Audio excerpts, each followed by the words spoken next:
सादर करीत आहोत विभूतिभूषण बॅनर्जी लिखित पथेर पांचाली या सुप्रसिद्ध बंगाली कादंबरीचा मराठी अनुवाद. अनुवादक प्रसाद ठाकूर.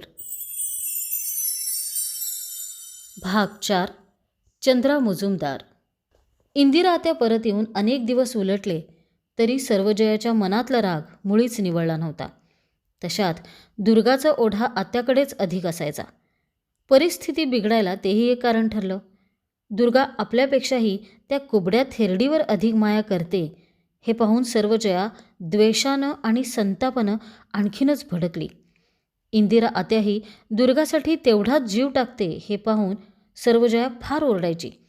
दणादण दरवाजे नाहीतर हातातली भांडी आदळत म्हणायची, जशी काही ती मुलगी माझी नसून तिचीच आहे. तिच्याकडे कशी पाहते ते तरी पहा, जशी तिला डोळ्यांनी गिळायला पाहते. कधीकधी हरिहरकडे तक्रार करत ती म्हणायची, अहो ती म्हातारी फार त्रास देते हो. खरं म्हणजे तिचं इथं आहेच काय? तिची ती दुसरीकडे का जाऊन राहत नाही?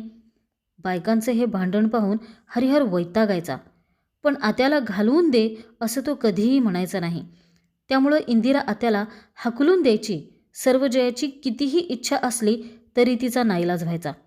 पण त्यामुळं झालं असं की दोघींमधला तणाव दिवसेंदिवस आणखीनच तीव्र होत गेला. ती म्हातारी म्हणजे नुसती चेटकी नाही. सर्वजयाच्या तोंडून जळत्या निखाऱ्यांसारखे विखारी शब्द बाहेर पडायचे. अगदी दुष्टायमेली प्रत्येक गोष्टीकडे कशी टक लावून पाहत असते. आणि खादाड तर अशी आहे, सारखी चरतच असते. मेलीची नजर इतकी विषारी आहे की तुमचं 7 पिढ्यांचं पुण्य जळून खाक होईल. माझ्या पोरीला ती माझ्यापासून तोडते मेली. पण त्या पोरीचा तर काय दोष आहे म्हणा. त्या थेरडीनं तिच्यावर मोहिनीच तशी टाकली आहे म्हटल्यावर ती पोरगी तरी काय करणार? अंगावर पडले तर तेवढी जागा जळून कायमचा व्रण पडावा असे फटाक्यासारखे जळजळीत शब्द सर्वजयाच्या तोंडून बाहेर पडायचे. संधी मिळेल तेव्हा हेच चाललेलं असायचं. महागाईमुळं दिवसेंदिवस किती अवघड होत चालले हेही ती आत्याला ऐकवायची.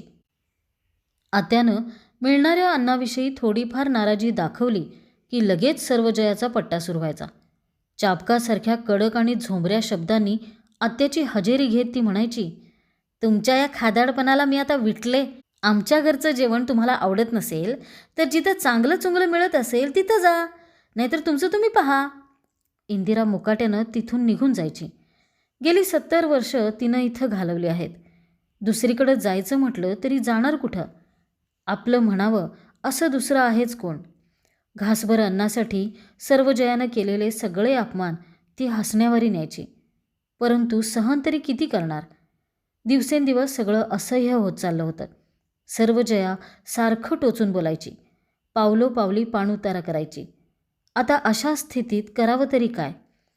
विचार करता करता एके दिवशी इंदिरा आत्याला एक कल्पना सुचली. तिच्या जावयाकडे म्हणजे चंद्रा मुजुमदारकडे जाऊन राहायला काहीच हरकत नव्हती. अडचण फक्त एकच होती. इंदिरा आत्याची मुलगी मरण पावल्यापासून म्हणजे गेल्या 30 वर्षात त्याची एकदाही भेट झालेली नव्हती किंवा त्याचं कधी पत्रही आलेलं नव्हतं. परंतु ती मात्र अनेक लोकांकडून त्याच्याविषयी ऐकून होती. त्याची दुसरी बायको देखील मरण पावली होती म्हणे. तो मात्र अजूनही जिवंत आहे हे तिला माहीत होतं. निश्चंडीपूरपासून सुमारे 40 मैलावर असलेल्या भंडारहाटीचा चंद्रा मुजुमदार म्हणजे त्या गावातला एक सधन आणि प्रतिष्ठित गृहस्थ होता. चंद्राकडेच जावं. तो मला 2 वेळचा भात आणि आसरा नाकारणार नाही. मुळीच नाही. इंदिरा त्या विचार करत होती. शेवटी एके दिवशी कोणालाही काहीही न सांगता तिने भंडारहाटीकडे प्रस्थान ठेवलं. चंद्रा मुजुमदारच्या दारात तांगा उभा राहिला. तेव्हा सायंकाळचा अंधार दाटून आला होता. घोड्यांच्या टापा आणि तांगेवाल्याचा तो कर्कश आवाज ऐकून कोण आलंय ते पाहण्यासाठी एक तरुण बाहेर आला. कोण आलंय? कुठून आलंय?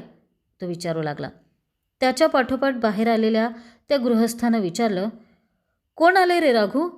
कुठून आलंय? पिकलेल्या केसांचा तो गृहस्थ बराच वृद्ध वाटत होता.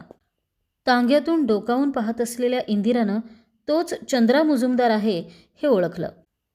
परंतु नवरदेवाच्या पोशाखात आलेला तेव्हाचा तो उत्साही तरुण चंद्रा मुजुमदार आणि आत्ताचा हा थकल्यासारखा चालणारा वृद्ध यांच्यात कुठलंही साम्य उरलेलं नव्हतं. पण त्या सगळ्या गोष्टींची आठवण सावलीसारखी तिच्यासोबत होतीच.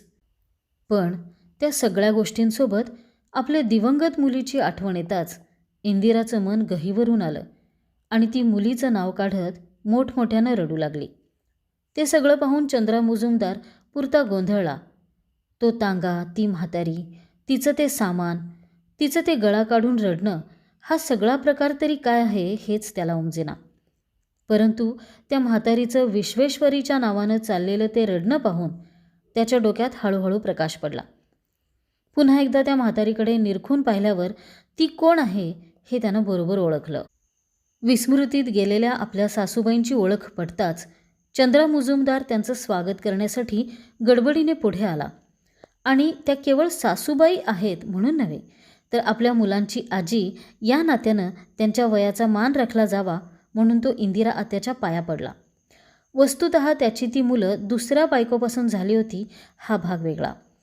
एकीकडे डोळ्यातून ओघळणारे अश्रू पुसत आपल्या खरखरीत वृद्ध आवाजात ती चंद्रा मुजुमदारच्या पिकलेल्या केसांवर हात ठेवून त्याला आशीर्वाद देत होती, तर त्याचवेळी आशीर्वादाचे ते शब्द उच्चारताना दुसऱ्या हाताने डोक्यावरचा पदर सारखा करत होती.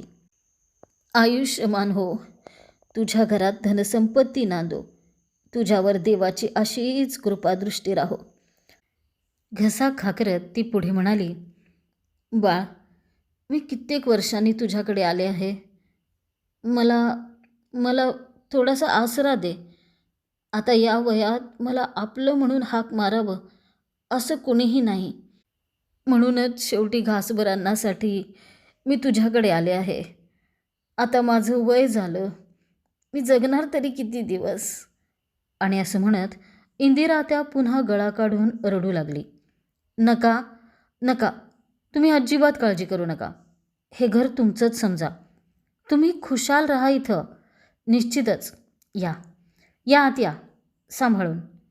इंदिरा आत्याला तांग्यातून उतरून घेत चंद्रा मुजुमदार म्हणाला, राघू, अरे राघू, आजीचं सामान घे आणि हो, तिला आत तुझ्या बहिणीकडे घेऊन जा. मी या तांगेवाल्याचे पैसे देतो. राघू इंदिरा आजीला त्याच्या विधवा बहिणीकडे घेऊन गेला. सध्या घराची सगळी व्यवस्था तीच पाहत असे. स्वयंपाकघरावरून जाताना राघू थोडा रेंगाळला. तिथं त्याची बायको स्वयंपाकात मग्न होती. घरी कोणीतरी आलंय हे तिलाही कळावं असं त्याला वाटत होतं, म्हणून तो थोडा खाकरला.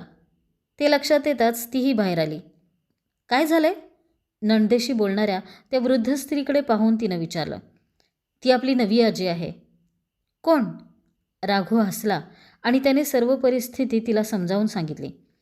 ते ठीक आहे हो, पण माझं स्वयंपाकाचं काम वाढलं त्याचं काय? आता आणखी एका माणसाची पिढा मागे लागली. वैताग मेला.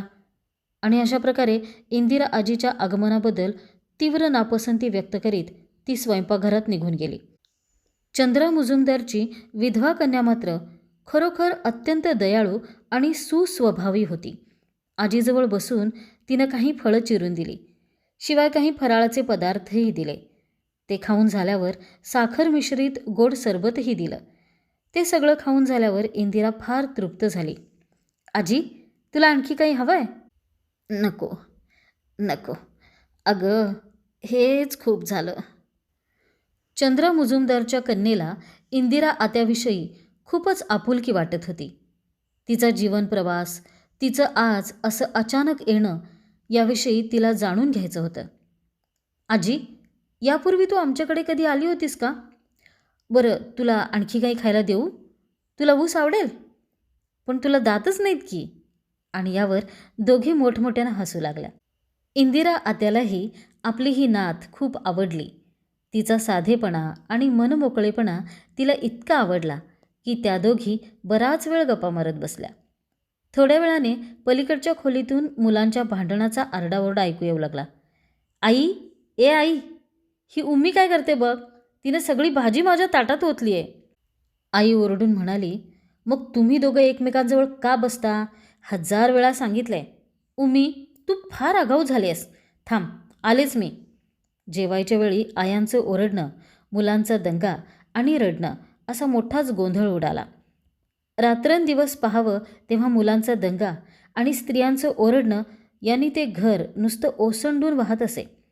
इंदिरा आत्याला अशा गोंधळाची मुळीच सवय नव्हती.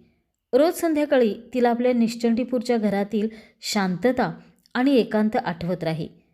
आपली ती मोडकी तोडकी झोपडी, दुर्गाचा आणि अपूचा गोड चेहरा हे सारं आठवून तिचं मन व्याकुळ होऊन जाई. इथली प्रत्येक गोष्ट अपरिचित आणि नवीन होती. इथलं राहणीमानही तिच्या सवयीचं नव्हतं. तिला सारखं परक्यासारखं वाटू लागलं. आपलं इथं काहीच नाही या जाणीवेनं ती सारखी सैरभैर व्हायची. नेहमी निश्चंडीपूरच्या नदीपात्राकडे जायची सवय पडलेल्या तिच्या पायांना इथल्या रस्त्यावरून चालताना जणू अडखळल्यासारखं व्हायचं. इंदिरा आत्या जुन्या आठवणींमध्ये रमू लागली तसतसा हा दुरावा आणखीच वाढत गेला. ताडाच्या घेरेदार खोडांपासून बनवलेल्या छपराचं ते घर अगदी भव्य असलं तरी तिला सारखं निश्चंडीपूरचं आपलं ते लहानसं घर आठवत होतं. धान्यांची पोती, खोकी, पेटारे, कपाटं, कपडे, बायका आणि पोरं या सगळ्या गर्दीत ती जणू गुदमरून गेली. वाटायचं कुठे हलायला किंवा मोकळा श्वास घ्यायलाही जागा उरलेली नाही. आपल्या निश्चंडीपूरच्या वेळूवनाच्या आणि माडाच्या झावळ्यांमधून वाहत येणाऱ्या गार वाऱ्याच्या आठवणी घोळवत निवांतपणे बसावं म्हटलं तरी तेवढ्यासाठी सुद्धा कुठे जागा सापडत नाही. येऊन 8-15 दिवसही झाले नसतील तेवढ्यात इंदिरा आत्या अगदी अस्वस्थ होऊन गेली. सगळं नकोसं वाटू लागलं. तिच्या मनात सारखा एकच विचार घोळू लागला. आपल्या निश्चंडीपूरला दुर्गाजवळ आणि बाळाजवळ गेलंच पाहिजे. तिच्यासारखीच जुनी आणि जीर्ण झालेली तिची ती झोपडी जणू तिला बोलवत होती, साद घालत होती. घराची कारभारीण असलेल्या चंद्रा मुजुमदारच्या सुनेला इंदिरा आत्याचं आगमन आवडलेलं नव्हतंच. त्यामुळं इंदिरा आत्यानं परत जायचं नाव काढल्याबरोबर तिला आनंदच झाला. चंद्रा मुजुमदारनेही मग फार आग्रह केला नाही आणि अशा रीतीने भंडारहाटी सोडून इंदिरा आत्या पुन्हा निश्चंडीपूरच्या वाटेला लागली. अंगणात येताच दुर्गाला हाक देत इंदिरा आत्या म्हणाली, दुर्गा, बेटा कुठे आहेस तू? आत्या दिसताच फुरंगटून बसलेली दुर्गा म्हणाली, तू मला का म्हणून सोडून गेली होतीस ग आत्या? ते खरं ग, पण मी आले ना आता परत. आज रात्री मी की नाही तुला नवी गोष्ट सांगणार आहे. काही नको मला तुझी नवी गोष्ट. तू मला सोडून का गेली होतीस ते आधी सांग. इंदिरा आत्या बराच वेळ दुर्गाची समजूत घालत बसली. शेवटी आकाशात चांदण्या हसू लागल्या तसतशी दुर्गाही हसू लागली आणि मग त्या दोघीजणी अंगणात माडांच्या झावळ्यातून येणारी गार गार हवा अंगावर घेत गप्पागोष्टीत रंगून गेल्या.